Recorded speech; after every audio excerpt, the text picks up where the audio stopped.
എന്തുകൊണ്ട് RSSൻ്റെ ശാഖ മുടങ്ങാതിരിക്കാൻ ജാഗ്രത പാലിച്ചുകൊണ്ട് സ്വാതന്ത്ര്യ സമരത്തിൽ പങ്കെടുക്കുന്നു, ദേശീയ കാര്യങ്ങളിൽ ഇടപെടുന്നു എന്നാണെങ്കിൽ അതിൻ്റെ കാരണം, വ്യക്തമായ കാരണം, അദ്ദേഹം സംഘം തുടങ്ങുന്നതിന് മുൻപ് ദേശീയ പ്രസ്ഥാനത്തിൽ, അതായത് ഭാരത മഹാജനസഭ അല്ലെങ്കിൽ ഇന്ത്യൻ നാഷണൽ കോൺഗ്രസ്, ഞാനത് ആദ്യം പറഞ്ഞത് ഇന്ത്യൻ നാഷണൽ കോൺഗ്രസ് എന്ന് ആദ്യം പറഞ്ഞാൽ അത് ഇന്നത്തെ ഈ 4 രാഷ്ട്രീയ പാർട്ടിയാണെന്നൊരു ധാരണ വരും. അത് വരാതിരിക്കാൻ വേണ്ടിയാണ് ഭാരത മഹാജനസഭ എന്ന മലയാളത്തിൽ ഇതിന് പറഞ്ഞിരുന്നത്. ആ പ്രസ്ഥാനത്തിൽ പ്രവർത്തിച്ചു കൊണ്ടിരിക്കുമ്പോഴും ആലോചന മുഴുവൻ ബാക്കി എല്ലാവരും സ്വാതന്ത്ര്യം നേടാൻ വേണ്ടി അതിനുള്ള സമരങ്ങളിൽ ഇടപെടുന്നു. ഡോക്ടർ ഹെഡ്ഗവാർ ചിന്തിച്ചത് എന്തുകൊണ്ട് ഇത് നഷ്ടപ്പെട്ടു എന്നാണ്.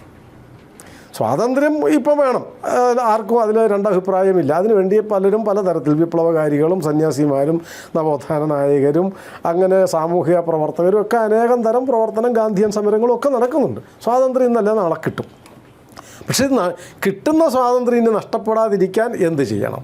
അത് മനസ്സിലാകണമെങ്കിൽ ഇതെന്തുകൊണ്ട് നഷ്ടപ്പെട്ടു, കാരണം കണ്ടുപിടിക്കണം. കാരണത്തിനാണ് ചികിത്സ വേണ്ടത്. അപ്പോൾ ആ ആലോചനയിൽ നിന്നാണ് RSSൻ്റെ ശാഖ തുടങ്ങുന്നത്. ഇനി ഇത് നഷ്ടപ്പെടാൻ പാടില്ല, നേടാൻ പോകുന്ന സ്വാതന്ത്ര്യം മേലിൽ നഷ്ടപ്പെടാൻ പാടില്ല. ഇതായിരുന്നു ഒരു കാഴ്ചപ്പാട്. അപ്പോൾ ആ കാഴ്ചപ്പാടിനെ കുറിച്ചൊക്കെ ഉള്ളതാണ് ആദ്യത്തെ വിവരണങ്ങൾ. പിന്നീട് നേരിട്ട് സംഘം ഈ ദേശീയ വിഷയങ്ങളിൽ 25-ൽ തുടങ്ങി അദ്ദേഹം സ്വാതന്ത്ര്യ സമരത്തിൽ പങ്കെടുക്കുന്നു. ആ കാര്യങ്ങൾ ചെറുതായിട്ട് വിശദീകരിക്കുന്നുണ്ട്. അതിനുശേഷം പിന്നെ 40കൾ കഴിഞ്ഞപ്പോൾ രാഷ്ട്രീയ രംഗം മാറിയല്ലോ, അതായത് സ്വാതന്ത്ര്യ സമര രംഗം മാറി. കാരണം 40-ലാണ് മുസ്ലിം ലീഗ് പാകിസ്ഥാൻ പ്രമേയം പാസ്സാക്കുന്നത്. പിന്നെ തുടർന്ന് അങ്ങോട്ട് കലാപങ്ങളുടെ ഒരു നിരയാണ്. അപ്പോൾ ആ കലാപകാലത്ത് സംഘം എന്ത് ചെയ്തു, കലാപത്തിന് ഇരയാകുന്നവരെ സംഘം എങ്ങനെയാണ് സംരക്ഷിക്കാൻ ശ്രമിച്ചത്, അതിനുവേണ്ടി നടത്തിയ പ്രയത്നങ്ങൾ എന്താണ്, അത് ഞാൻ മുമ്പേ പറഞ്ഞതുപോലെ സമഗ്രമായിട്ട് പറയാനുള്ള സ്പേസ് ഇല്ല, പക്ഷേ അത്തരം കാര്യങ്ങൾ സൂചിപ്പിക്കുന്നു. അതുപോലെ തന്നെ 47 ആഗസ്റ്റ് 15 വിഭജനം നടക്കുമ്പോൾ, അതാണല്ലോ ലോകം കണ്ട ഏറ്റവും വലിയൊരു കൂട്ടക്കൊലയും കലാപവും പലായനവും. ഇത് മൂന്നുമാണ് ലോകത്തിലെ ഏറ്റവും വലിയൊരു കൂട്ടക്കൊലയാണ് വിഭജനാനന്തരം അതിനോടനുബന്ധിച്ച് നടന്നത്. ഏറ്റവും വലിയ പലായനം, ഇത്രയും വലിയ 2 കോടിയോളം ആൾക്കാർ ആ സമയത്ത് തന്നെ പലായനം ചെയ്തു. 200 ലക്ഷം എന്നൊക്കെ പറഞ്ഞാൽ ചെറിയ സംഖ്യയല്ല.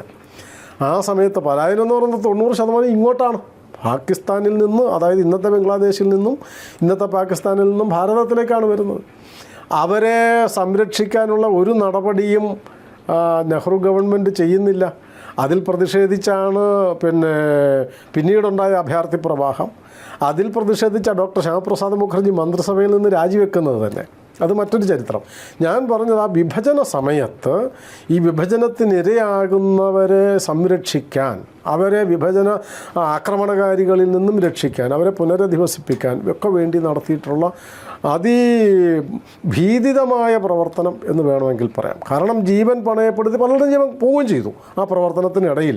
അതിനെക്കുറിച്ചൊക്കെ ദേശീയ പ്രസ്ഥാനത്തിൽ ഇന്ത്യൻ നാഷണൽ കോൺഗ്രസ്സിൽ പ്രവർത്തിച്ച ആൾക്കാർ തന്നെ ഗ്രന്ഥം എഴുതിയിട്ടുണ്ട്. ഒന്ന് ഡോക്ടർ ഭഗവാൻ ദാസ്, എനിക്ക് തോന്നുന്നു ആദ്യത്തെയോ രണ്ടാമത്തെയോ ഭാരതരത്നം അദ്ദേഹത്തിന്, ആദ്യത്തെ ഭാരതരത്നമായിരുന്നു എന്ന് തോന്നുന്നു, അദ്ദേഹം എഴുതി വെച്ചിട്ടുണ്ട് RSS ആ സമയത്ത് ചെയ്ത പ്രവർത്തനങ്ങളെക്കുറിച്ച്. അതുപോലെ പ്രൊഫസർ AN ബാലി, സ്വാതന്ത്ര്യ സമര സേനാനിയാണ്, കോൺഗ്രസ്സുകാരൻ. അദ്ദേഹം now it can be told എന്ന് പറഞ്ഞിട്ടൊരു പുസ്തകം എഴുതി. അതിലൊക്കെ ആ സമയത്ത് RSS പ്രവർത്തകരെന്ത് ചെയ്തു, ഇതെല്ലാം ഈ പുസ്തകത്തിൽ ഒരു സാമാന്യമായി കൊടുത്തിട്ടുണ്ട്. അതുപോലെ അവർ തന്നെ പറഞ്ഞു വെച്ച മറ്റൊരു ചരിത്രമുണ്ട്. ഗാന്ധിജിയെ ആക്രമിക്കാനൊരു ശ്രമം നടന്നു. ആ സമയത്ത് RSS എന്ത് ചെയ്തു? ഈ ഇടക്കാല സർക്കാർ, നെഹ്റു ഗവൺമെൻറ്റിൻ്റെ സർക്കാരിനെ അട്ടിമറിച്ച് അവരെ മുഴുവൻ കൊന്നുകളഞ്ഞും ഭരണം പിടിക്കാൻ മുസ്ലിം ലീഗ് ഒരു അട്ടിമറി ശ്രമം നടത്തിയിരുന്നു. ആ സമയത്ത് കോൺഗ്രസ് നേതാക്കന്മാർ ബൽരാജ് മധോക്കിനോടും അതുപോലെയുള്ള ആൾക്കാരോട് സംസാരിച്ച് എങ്ങനെയാണ് അതിനെ അതിജീവിച്ചത്, അതൊന്നും പുറം ലോകം അറിയുന്നൊരു വാർത്തയല്ല. ആ പ്രവർത്തനങ്ങൾ എന്തായിരുന്നു എന്നുള്ള കാര്യം, വിഭജനത്തെ തുടർന്ന് നടന്ന ഈ കൂട്ടക്കൊലയെ അതിജീവിക്കാൻ വേണ്ടി നടത്തിയ പ്രവർത്തനങ്ങൾ, ഇതൊക്കെ ഈ ഗ്രന്ഥത്തിൻ്റെ കണ്ടൻ്റാണ്. അത് കഴിഞ്ഞാണല്ലോ പിന്നീട് വലിയ പലായനം ഇന്നത്തെ ബംഗ്ലാദേശിൽ നിന്ന് ഉണ്ടായത്, ഈ പറയുന്ന വലിയ തോതിലുള്ള അഭയാർത്ഥി പ്രവാഹം. ആ അഭയാർത്ഥി പ്രവാഹ സമയത്ത് ആരുമില്ല, സർക്കാർ മാത്രമേ ചെയ്യാനുള്ളൂ. സർക്കാർ പൂർണ്ണമായും നെഹ്റു ഗവൺമെൻറ് അതിൽ നിന്ന് തിരിഞ്ഞു നിൽക്കുകയായിരുന്നു. അപ്പോൾ ആ കണ്ടൻറ്റ് ഉണ്ട്. എങ്ങനെയാണ് ഈ അഭയാർത്ഥികളെ, അത് സമരമല്ല, സംഘർഷമല്ല, വരുന്ന ആൾക്കാരെ പുനരധിവസിപ്പിക്കാൻ, അവർക്ക് ആഹാരം, വസ്ത്രം, മരുന്ന്, അവർക്ക് കിടന്നുറങ്ങാനുള്ള ടെൻറ്റുകൾ, അതിനുവേണ്ടി ദേശീയ തലത്തിൽ നടത്തിയ സമാഹരണങ്ങളും പ്രവർത്തനങ്ങളും ഒക്കെ ഈ പുസ്തകത്തിൻ്റെ ആദ്യ ഭാഗത്തെ കണ്ടൻറ്റുകളിൽ പെടുന്നതാണ്.